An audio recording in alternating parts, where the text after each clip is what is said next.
आज राजा स्वयं नृत्य गरेर शिव स्तुतिद्वारा आफैले आनन्द गरेर नाचेर स्वागत गर्नुभयो। आज ऋषि अत्यन्त खुसी हुनुहुन्छ। राजा हजुर गुरुदेव, स्वागतले गर्दा म एकदमै प्रसन्न भएको छु। म पनि हजुर दरबारमा आउनुभयो, जानी नजानी मैले हजुरलाई आफै नृत्य गरेर स्वागत गर्न पाउँदा मेरो लागि पनि अत्यन्त सौभाग्यको कुरा हो। गुरुदेव प्रणाम। आशीर्वाद राजा। मैले यति धेरै स्वागत गर्लौ, यति राम्रो गर्लौ भनेर आशा गरेको थिइनँ, तर तिमीले मेरो आशाभन्दा माथि गएर मेरो अभिवादन गरेका छौ, स्वागत गरेका छौ। तिमी धन्य छौ राजा। हे गुरुदेव,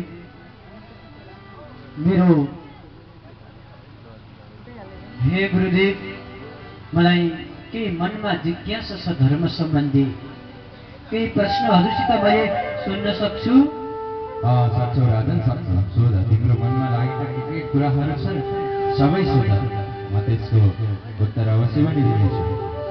हे गुरुदेव, मेरो विचारमा लाग्छ 8 लोकपाल श्रेष्ठ राजा हुनु भन्ने लाग्छ, जसमा अग्नि यम दैत्य वरुण वायु सोम धनद कुबेर यी श्रेष्ठ हुन् कि होइनन् मलाई थाहा छैन, तर मेरो हृदयले श्रेष्ठ भन्छ। गुरुदेव, यो के हो भनिदिनुहोस् न।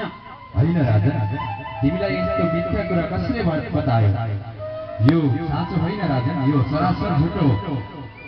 हे गुरुदेव, म पनि एउटा क्षेत्रीको शासक गर्ने क्षेत्रीको छोरा हुँ। मेरो विश्वास छ, अहिलेसम्म मैले विश्वासमा निर्णय गरेका कुराहरू कहिल्यै पनि फेर खाएका छैन। त्यसकारणले गर्दा यी 8लाई मैले श्रेष्ठ क्षेत्रीयको रूपमा मान्छु। हजुरको विचारमा यो अनर्थ जवाब मलाई चित्त बुझेन नि गुरुदेव। हे राजन, तिम्रो विचारमा लाग्यो भन्दैमा शास्त्र गलत हुन सक्दैन। तिमी गलत छौ, आफूलाई सुधार। अब 8बाट उठ्नु पर्यो। गुरुदेव, हजुरले मलाई सेवा गर्ने मौका दिनुभयो। म पनि हजुरको सेवामा अत्यन्त प्रशंसित छु। तर गुरुदेव, हामी क्षेत्रीय कुलको मान्छे हौ। वचन प्राण जाए वचन नजाए यस्तो कुलको मान्छे हौ हामी। मेरो राज्यमा अहिलेसम्म असत्य र झुट न भूतो न भविष्य। अहिलेसम्म मैले जीवनमा अन्यायको राजनीति गरेँ राजा भएर, न मैले यी प्रजाहरूलाई कुनै दिनमा दुःख दिएँ। मेरो छोरालाई भन्दा यी जनतालाई मैले धेरै स्नेह गरेँ। हे गुरुदेव, आज हजुरले मैले 8टा क्षेत्रीय कुलका श्रेष्ठलाई पुज्दै आएको थिएँ, आज हजुरले श्रेष्ठ होइन भन्दै हुनुहुन्छ गुरुदेव। हे राजन, तिम्रो मनमा लाग्यो भन्दैमा र तिमी राजा हो भन्दैमा शास्त्र गलत हुन सक्दैन। शास्त्र अनुसार चलेनौ भने तिमीले पनि दुःख पाउनेछौ। त्यही हुनाले मैले अझै पनि भन्दैछु, तिमी मैले भनेको मान, तिमीले भनेको कुरा सरासर गलत हो।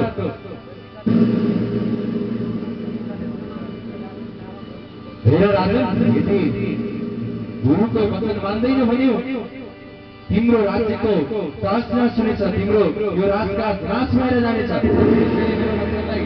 मनन गर। हे गुरुदेव, मैले पनि यही कुरा भनेको छु। आज मेरो राजकुलको परम्परा आज हजारौं शताब्दीदेखि मेरा पिताजी सबै राज्य गर्दै गर्दै आए। यो राजकुलमा अहिलेसम्म राज दरबारले निर्णय गरेको कुरा कहिल्यै पनि शास्त्र विरुद्ध थिएन। अब कहाँ आएर मेरो पृष्ठमा आएर मेरो बाबुले मानेको परम्परालाई हजुरले अशुद्ध भन्दै हुनुहुन्छ गुरुदेव। तिमीले मेरो कुरालाई काट्दैछौ, मेरो वचनलाई तिमीले मिथ्या गर्दैछौ, तिमीले मेरो अपमान गर्दैछौ। यति कुरा नभुल, म तिम्रो गुरु हो। मैले भनेको मान्नु तिम्रो कर्तव्य हो र यसमै तिम्रो भलाइ पनि छ। हे गुरुदेव, मेरा पिताजीले पनि 8 क्षेत्रीयलाई वृहत मान्नुभयो। मेरो पिताजीको पिताजी हजुरबाले पनि बुढो हजुरबाले पनि सबैले ठुलो माने। मैले पनि यी क्षेत्रका श्रेष्ठ भनेर अग्निलाई यमलाई नृत्य वरुण वायु सोम धनद कुबेरलाई मैले पूज्य मानेर क्षत्रिय कुलको